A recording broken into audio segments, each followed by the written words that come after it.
Quinn, you're a jerk. Stop it.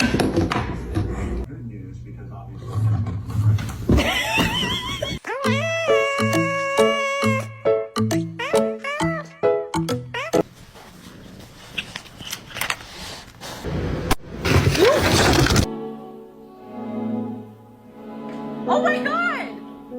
Did you recall? Yeah. Oh, he's like, no.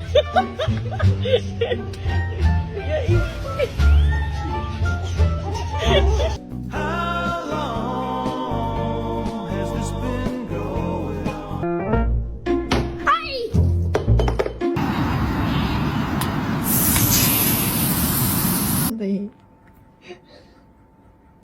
Mama told me not to, I did it anyway, misbehaving.